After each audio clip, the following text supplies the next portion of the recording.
하나님, 오늘도 하나님의 말씀이 우리 발의 등이 되고 우리가 가야 될 길을 밝히 비치고 인도하는 능력이 되며 우리의 연약한 것과 부족한 것을 채우시는 하나님의 위로와 사랑이 되기를 원합니다. 전하는 자도 듣는 자도 하나님의 말씀 앞에 겸손케 하시고 하나님의 말씀이 오직 우리의 의지할 바가 되는 것을 인정하게 하여 주시옵소서. 믿음으로 헌금한 손길들 위에 복을 주시고 저들이 정말 수고하여 애쓴 것을 주께 드려 하나님에 대한 사랑을 고백하였사오니 하나님께서 그 사랑을 기억하사 저들을 사랑하시고 필요할 때에 꼭 갚아 주시옵소서. 예수님의 이름으로 기도하였습니다. 아멘. 하나님의 말씀은 사도행전 20장 28절에서 38절까지 말씀을 함께 합독하겠습니다. 사도행전 20장 28절에서 38절까지 말씀을 함께 합독하겠습니다. 함께 읽습니다. 시작. 여러분은 자기를 위하여 또는 온 양떼를 위하여 삼가라. 성령이 그들 가운데 여러분을 감독자로 삼고 하나님이 자기 피로 사신 교회를 보살피게 하셨느니라. 내가 떠난 후에 사나운 이리가 여러분에게 들어와서 그 양떼를 아끼지 아니하며 또한 여러분 중에서도 제자들을 끌어 자기를 따르게 하려고 어그러진 말을 하는 사람들이 일어날 줄을 내가 아노라. 그러므로 여러분이 일깨어 내가 3년이나 밤낮 쉬지 않고 눈물로 각 사람을 훈계하던 것을 기억하라. 지금 내가 여러분을 주와 및 그 은혜의 말씀에 부탁하노니 그 말씀이 여러분을 능히 든든히 세우사 거룩하게 하심을 입은 모든 자 가운데 기업이 있게 하시리라. 내가 아무의 은이나 금이나 의복을 탐하지 아니하였고 여러분이 아는 바와 같이 이 손으로 나와 내 동행들이 쓰는 것을 충당하여 범사에 여러분에게 모본을 보여준 바와 같이 수고하여 약한 사람들을 돕고 또 주 예수께서 친히 말씀하신 바 주는 것이 받는 것보다 복이 있다 하심을 기억하여야 할지니라. 이 말을 한 후 무릎을 꿇고 그 모든 사람들과 함께 기도하니 다 크게 울며 바울의 목을 안고 입을 맞추고 다시 그 얼굴을 보지 못하리라 한 말로 말미암아 더욱 근심하고 배까지 그를 전송하니라. 아멘. 사람들은 하나님이 만드실 때 혼자 독처하여 살 수 없는 존재로 만드셨죠. 그래서 뭔가를 의지하게끔 되어져 있습니다. 태어나서는 부모를 의지하고 또 젊어서는 배우자를 의지하다가 또 원하지 않아도 나이가 들면 자녀들을 의지하면서 살게 됩니다. 꼭 그것뿐만이 아니라 물질도 의지해야 되고 지식도 의지해야 되고 직장도 의지해야 되고 의지할 일들이 되게 많죠. 뭔가를 의지하며 살게 하시는 이유가 뭘까? 우리가 잘 아는 대로 하나님을 의지하게 하는 일의 징조로 우리에게 보이신 것 같습니다. 하나님께서 우리에게 신앙생활을 가르치실 때 신앙생활은 뭐냐? 하나님을 의지하며 사는 거예요. 세상 사람들이 돈을 의지할 때 우리도 돈이 필요하죠. 그런데 돈보다 하나님을, 우리가 직장을 당연히 의지하죠. 그런데 그 직장보다 하나님을, 사람들도 당연히 의지하고 살죠.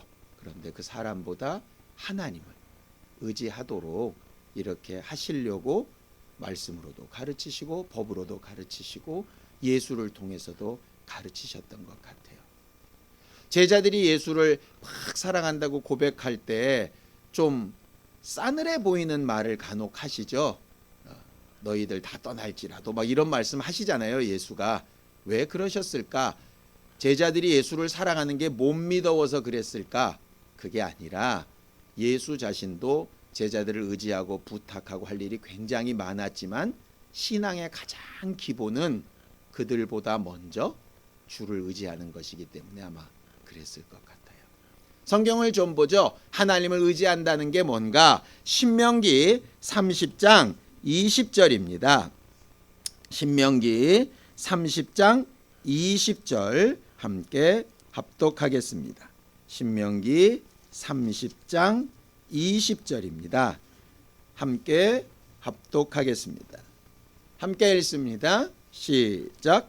내 하나님 여호와를 사랑하고 그의 말씀을 청종하며 또 그를 의지하라. 그는 내 생명이시요 내 장수이시니 여호와께서 내 조상 아브라함과 이삭과 야곱에게 주리라고 맹세하신 땅에 내가 거주하리라 그랬어요. 다 같은 걸 얘기하는데요. 하나님을 의지한다는 게 뭐냐면 사랑하는 거고, 하나님을 사랑한다는 건 그의 말씀을 청종하는 것이다. 의지한다라고 하는 것은 그 말대로 한다는 말이고요. 사랑한다 하는 것도 그 말대로 하는 것입니다. 그래서 예수께서 베드로에게 물으시죠. 요한의 아들 시몬아, 네가 나를 사랑하냐? 사랑한다 고백할 때 뭐라고 하십니까? 나도 너를 사랑한다 이렇게 말씀하시는 게 아니라 내 양을 먹이고 치라고 말씀을 하시죠. 왜냐? 사랑한다는 건 말씀대로 하는 거니까. 말씀대로 한다는 게 의지하는 거니까. 그래서 우리의 신앙생활의 가장 기준점에 하나님의 말씀이 있어야 합니다.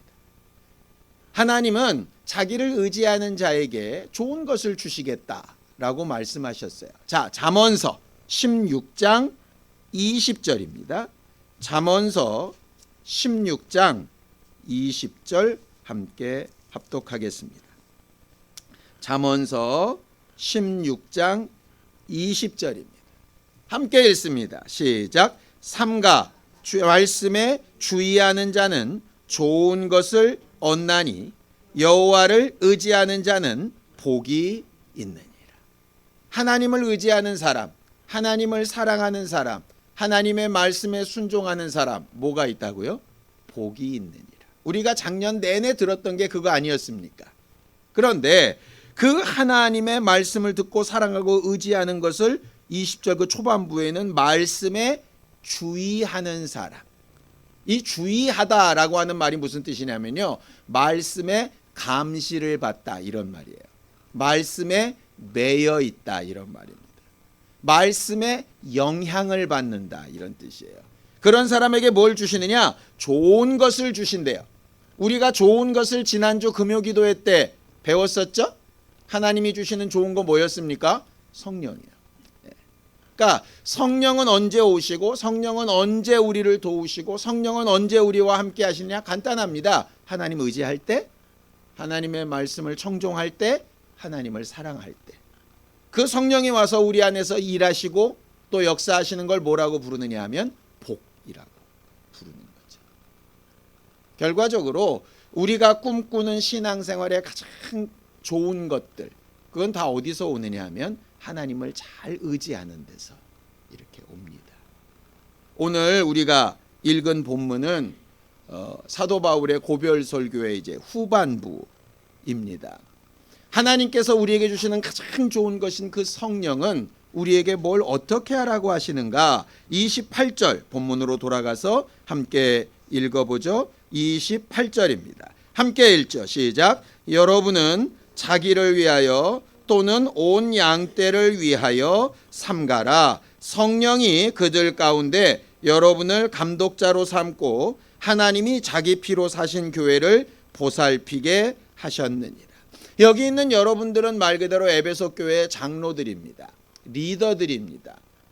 어떤 사람들은 목사라고 해석을 하는데요. 물론 목사라고 봐도 괜찮을 것 같습니다. 근데 목사를 포함해서 그 당시에 에베소 교회의 리더들이었던, 지금 우리로 따지면 셀장들일 수도 있고 부장들일 수도 있고 연장자일 수도 있고 먼저 새가족 교육을 한 리더일 수도 있고 뭐 누구라도 마찬가지입니다.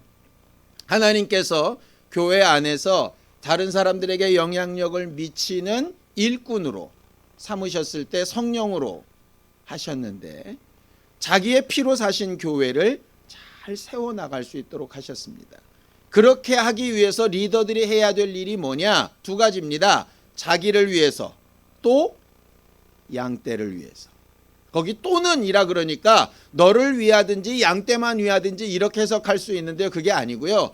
너를 위해서 또 다른 양떼를 위해서라는 말입니다. 뭐 하라고요? 삼가라고요. 삼가다라고 하는 말 뜻이 뭔가를 봤더니요. 아까 잠언서에서 봤던 말씀에 주의하라랑 같은 뜻이에요. 그러니까 말씀을 가르치는 자는 리더들은 항상 뭐 앞에서 자신을 삼가해야 되느냐. 삼가다라는 원래 뜻이 거울을 보고 고치다라는 말이거든요. 그러니까 근신하다 뭐 이런 뜻입니다. 그러니까 항상 말씀에 비춰서 자기를 다시 단장해야 되는 거예요. 우리가 아침에 일어나면 세수할 때 거울을 보죠. 저도 설교 올라올 때 저 화장실 앞에서 세워진 거울을 이렇게 봅니다. 집에서 나올 때 다 머리하고 넥타이 매고 다 털고 왔는데도 들어올 때 또 한 번 봅니다. 왜? 이게 제대로 돼 있는지를 점검하잖아요. 그것처럼 우리가 지금까지 맞다고 생각했던 것, 옳다고 생각했던 걸 계속 점검해야 하는 거예요. 왜? 나를 위해서 또 교회를 위해서. 스스로를 계속 점검하는 거 굉장히 필요합니다. 우리가 지난주에 제가 다음 주에 말씀드리겠습니다 했던 내용이 있습니다. 17절이죠. 자, 17절로 넘어가 보겠습니다. 함께 보죠. 시작. 바울이 밀레도에서 사람을 에베소로 보내어 교회 장로들을 청했다 그랬습니다. 바울이 고별 설교를 제대로 하려고 했으면 이왕이면 에베소 교회에 가서 모든 성도들을 모아놓고 설교를 하면 훨씬 더 좋았을 법 했을 텐데 에베소로 가지 않고 장로들을 자기 있는 밀레도로 오라고 해가지고 소수의 사람들만 이렇게 가르칩니다. 가르친 이유가 29절 30절에 나와 있어요. 왜냐하면 앞으로 있을 에베소 교회의 큰 문제 두 가지를 얘기를 합니다. 첫 번째 문제가 뭐냐? 29절입니다. 함께 읽습니다. 시작. 내가 떠난 후에 사나운 이리가 여러분에게 들어와서 그 양떼를 아끼지 아니할 것이다. 지금은 에베소 교회가 바울이 3년 동안이나 잘 양육하고 리더십을 잘 세워놓고 많은 일꾼들을 장로들로 세워서 굉장히 든든하고 평안해 보이는데 바울이 떠난 이후에는 외부에서부터 오는 핍박이 있어서 교회가 많이 흔들리게 될 거다. 마치 바울이 자기 자신의 미래에 대해서 예언을 들은 것처럼 에베소 교회에 대한 예언을 하는 거예요. 그런데 이걸 일반 성도들한테 미리 다 얘기를 하면 받아들이기 어려운 마음이 연약한 사람들 입장에서는 두렵게 되지 않겠습니까? 지금 아무 일도 없는데. 그래서 리더들만 따로 불러서 얘기를 하는 겁니다. 평안한 날들이 어느 정도 계속되더라도 너희는 평안하다고 생각하면 안 돼. 적어도 리더들은 말씀대로 제대로 가고 있는지 지금까지 해왔으니 다 좋아가 아니라 늘상 외부에서 오는 침략에 대해서 대비하고 있어야 하는 거야. 이게 말하는 겁니다. 우리가 막연한 두려움은 굉장히 안 좋은 거죠. 그러나 적어도 일정 부분은 깨어있는 사람들이 대비해야 되는 건 굉장히 필요한 부분입니다. 믿음으로 다 괜찮아. 이거 안 좋은 믿음입니다. 무조건 다 그런 골머리 싸멀고 있는 것도 그것도 안 좋은 거죠. 평안한 가운데라도 다른 사람들은 일상생활을 하더라도 깨어있는 리더들은 혹시 있을지 모르는 위험에 대비하는 거 굉장히 필요하죠. 마치 예수께서 일반 백성들에게는 그냥 얘기하시다가 제자들을 따로 불러서는 많은 것을 경고하셨던 것처럼 되어져 있습니다. 근데 이런 것은 굉장히 이례적인 일이 아니었던 것 같아요. 거기 보면 내가 3년이나 밤낮으로 너희를 위해서 훈계했던 걸 기억하라 이렇게 되어져 있죠. 거기 훈계라는 얘기는 야단쳤다는 얘기입니다. 일반 성도들을 막 야단쳤다는 게 아니라 리더들을 가르치면서 그렇게 하면 안 된다고 야단친 것들이 있었다는 얘기. 이지요. 어쨌든 가장 먼저 조심해야 될 것은 외부로부터 오는 문제다라고 이야기를 하는 거예요. 근데 진짜 문제는 그 다음에 발생합니다. 30절입니다. 함께 읽습니다. 시작. 또한 여러분들 중에서도 제자들을 끌어 자기를 따르게 하려고 어그러진 말을 하는 사람들이 일어날 줄을 내가 아노라. 마치 예수께서 제자들을 불러놓고 이 중에 나를 팔 자가 있다 이렇게 얘기하시는 것처럼 청천벽력 같은 소리를 하는 거예요. 지금 에베소 교회 장로들은 다 바울의 제자들이라고 하는 마음을 가지고 있고 바울을 굉장히 다들 좋아하고 있습니다. 바울이 죽는다고 하니까 막 펑펑 울면서 바울과 헤어지는 걸 아쉬워하는 사람들이에요. 그런데 그렇게 바울을 사랑하는 사람들 가운데 내가 떠난 이후에 어느 시점에 너희들 스스로 리더가 돼서 너희들 스스로를 따르게 하려고 사람들한테 잘못된 말을 가르치는 리더들이 생겨날 줄을 내가 안다 이렇게 얘기합니다. 자, 이거를 모든 성도들 앞에서 얘기를 했다 칩시다. 그럼 어떻게 될까요? 성도들이 지금 있는 리더들을 믿을 수가 없는 거예요. 그건 아닌 거잖아요. 그래서 리더들에게 불러 모아서 너희들 중에 그런 일들이 벌어질 거다 얘기하는 거죠.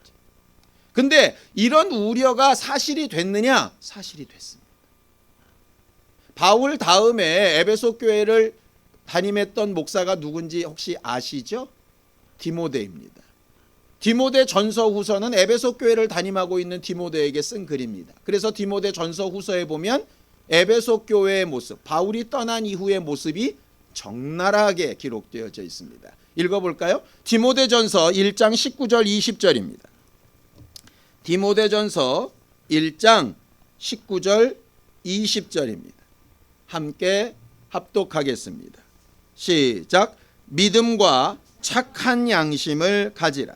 어떤 이들은 이 양심을 버렸고 그 믿음에 관하여는 파선하였느니라. 그 가운데 후메네오와 알렉산더가 있으니 내가 사단에게 내준 것은 그들로 훈계를 받아 신성을 모독하지 못하게 하려 함이라. 무슨 얘기냐면 이런 겁니다. 후메네오와 알렉산더라고 하는 두 사람이 에베소 교회의 리더였는데요.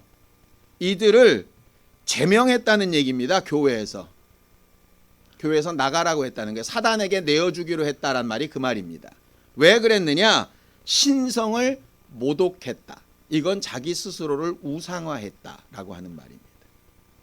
마치 자기가 메시아인 것처럼, 자기가 하나님인 것처럼, 뭐 대놓고 했는지 그렇게 느끼게 했는지 그건 사실상 모릅니다. 근데 바울이 아주 강력한 리더였던 두 사람을 교회에서 제명합니다.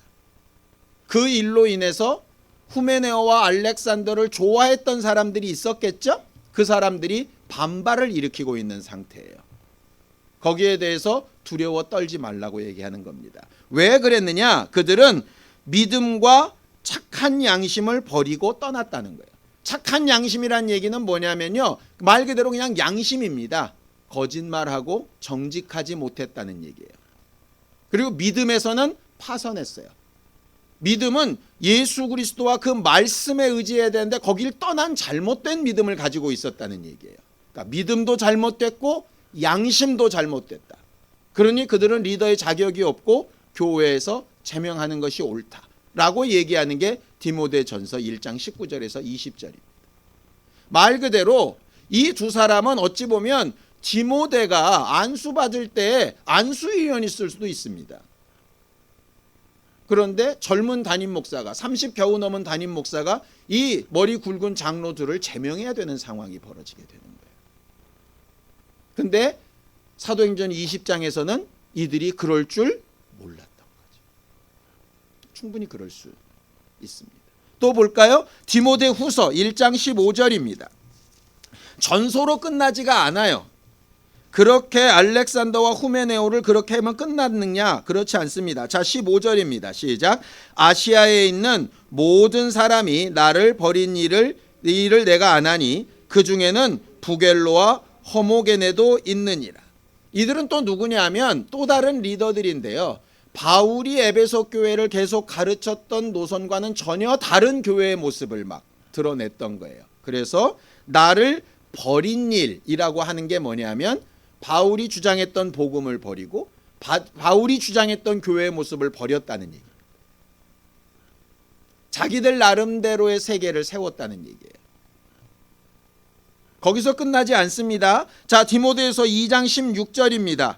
아까 읽었던 그 사람이 또 나옵니다. 자, 16절 17절 디모데후서 2장 16절 17절입니다. 함께 읽죠. 시작. 망령되고 헛된 말을 버리라. 그들은 경건하지 아니하매 점점 나아가나니 그들의 말은 악성 종양이 퍼져가 나감과 같은데 그 중에는 후메네오와 빌레도가 있느니라. 후메네오 아까 봤죠? 이미 제명을 했는데도 여전히 교회에 나와서 악성 종양이 암입니다. 암같이 옳지 않은 말을 막 퍼뜨리는 거예요. 그 중에 대표적인 게 뭐냐면 이미 부활은 지나갔다라고 얘기하는 거라고 18절에 얘기를 하고 있습니다. 진리에 관하여는 그들이 그릇되었도다. 부활이 이미 지나갔다 하므로 어떤 사람들의 믿음을 무너뜨리느니라. 결국 바울이 예언한 대로 문제들이 일어났습니다.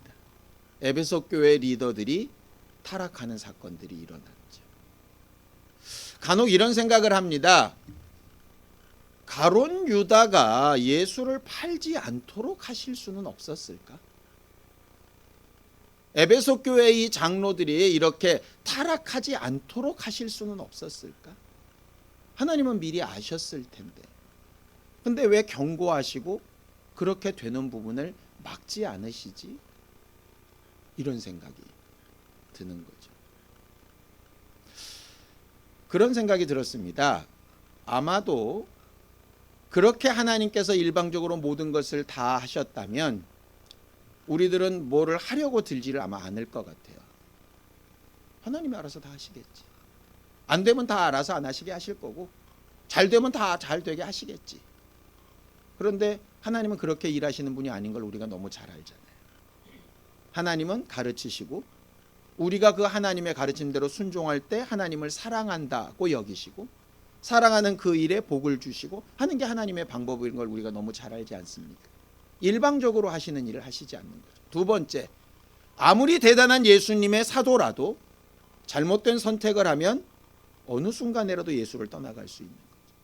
아무리 훌륭했던 목사라도 하나님의 정하신 루트에서 벗어나면 망가지는 거예요. 근데 사람들은 지금까지 잘해왔으니 앞으로도 잘할 거라고 착각을 하게 되는 거예요.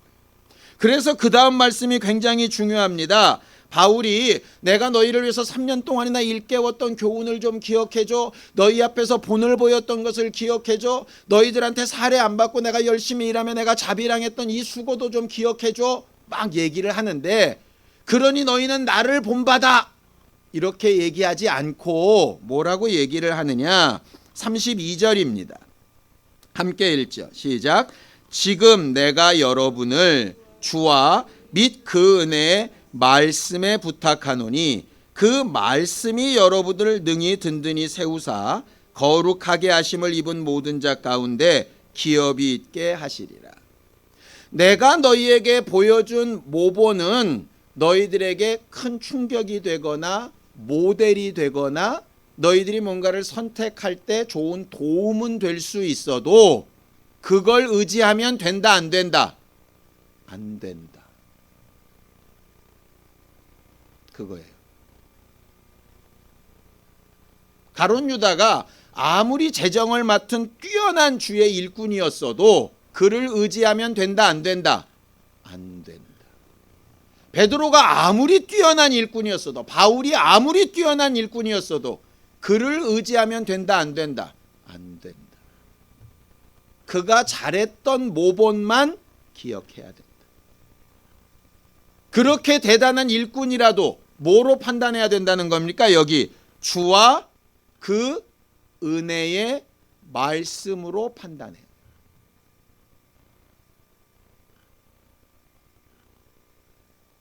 주와 그 은혜의 말씀으로 판단해요. 그러니까 이런 거죠. 어제까지는 내가 신뢰하는 리더였으나 주와 예수 그리스도의 모습과 하나님의 말씀에 비추어 봤더니 오늘부터는 저 사람을 따르면 안 되겠다라고 결정을 해야 한다. 이런 겁니다. 내가 지금까지는 3년 동안 너를 위해서 눈물로 흘리고 내가 자비량하면서 이렇게 애쓰고 몸부림쳤으나 나조차도 뭘로 검증해야 된다? 예수의 모습과 말씀으로 나를 검증해야 된다. 그 얘기입니다. 근데 앞에 내부적인 문제가 뭐였죠? 사람들이 자기를 따르게 하려고 해요. 자기를 따르게 하려고. 리더들이 잘못되는 최고의 순간은 언제냐면 자기에 대한 자긍심이에요. 이만큼 하는 사람이 어디 있어? 뭐 이런 거예요. 나 정도만 해. 이런 거예요. 그게 처음엔 그게 별일 아닌 것 같거든요. 근데 아까 2번이나 언급된 후메네오처럼 자기가 하나님의 자리에 올라가는 거죠. 정직한 리더는 나 본받지 마세요. 내가 한 것 가운데 정말 말씀에 예수 그리스도의 모습에 일치되는 것만 기억하세요. 나머지는 다 버리세요. 이래야 되는 거죠. 그 경고를 받아서 한 리더들도 있고 그것을 받지 않은 리더들도 있었죠. 그 선택은 누구의 몫이냐? 자신들의 몫이죠. 바울은 하나님이 경고하신 경고를 파수꾼처럼 얘기했을 뿐이고 바울의 입장에서 안타깝죠. 그렇지 않겠습니까? 적어도 자기가 3년 동안 몸부림쳐 길렀던 제자들인데 이 중에서 배신자들이 나온다 그러면 얼마나 마음이 아프겠습니까? 예수께서도 가룟유다 보면서 얼마나 마음이 아프셨으면 이렇게 얘기하셨겠어요. 저 사람은 차라리 나지 않아. 그거 이상한 저주로 생각하지 마세요. 아이 저런 새끼는 그냥 없었어야 돼. 이런 얘기 아닙니다. 그냥 제가 나를 팔 생각을 하니까 차라리 나지 않았으면 저런 고난이나 고민이나 그런 죽음으로 이런 기록으로 남지 않을 텐데 이런 안타까움이지요. 예수가 그를 막 저주하시고 욕하셨다고 받아들이면 좀 저는 잘못된 받아들임이라고 생각합니다. 바울도 안타까운 거죠. 근데 어떡하겠어요? 바울이 일일이 이래라 저래라 다 할 수 없는 문제 아니겠습니까?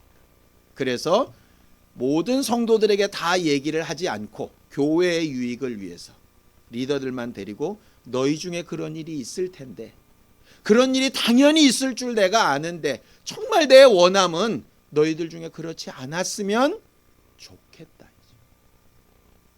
않았으면 좋겠다. 그럼에도 불구하고 디모데 전서 후서에 디모데에게 그렇게 얘기하는 이유는 뭐냐? 그렇게 하지 않았으면 좋겠다는 내 감정과 하나님의 말씀에 비추어서 아닌 것은 별개의 문제. 이게 쉽지 않아요. 내가 감정적으로는 너무 사랑하나 아닌 건 아닌 거죠.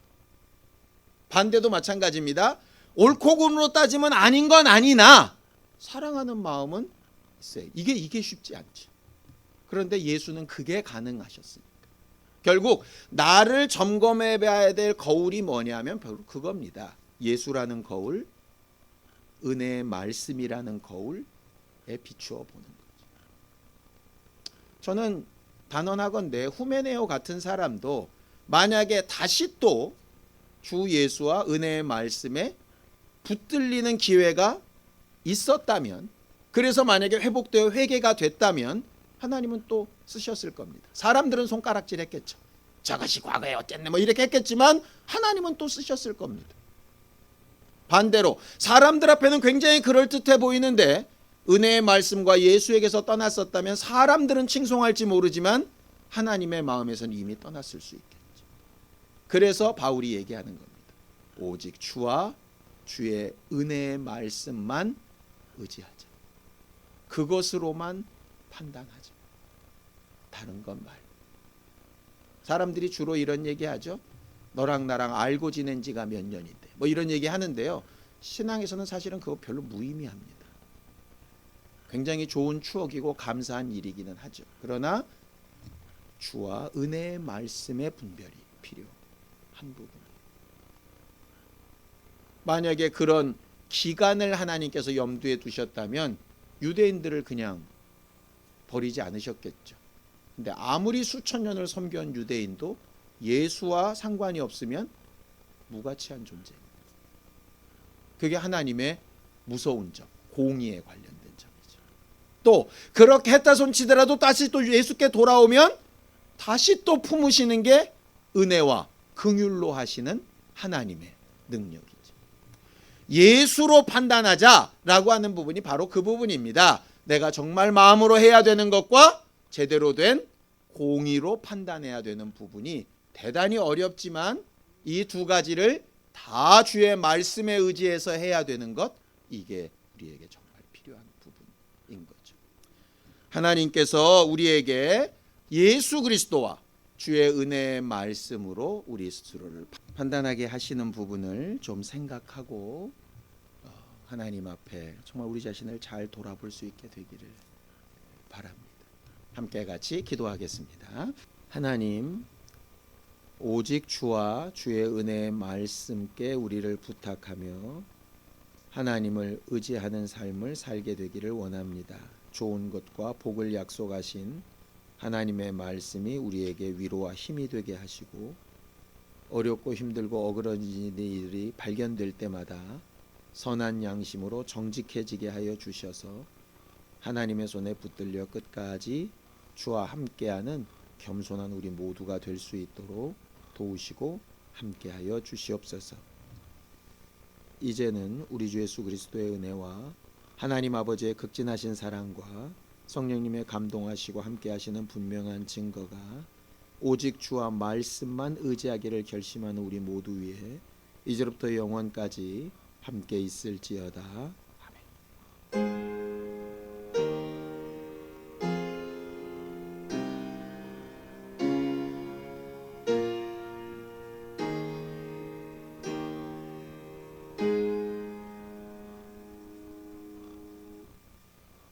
우리 예배 받으신 하나님 앞에 감사 한번 끝내겠습니다.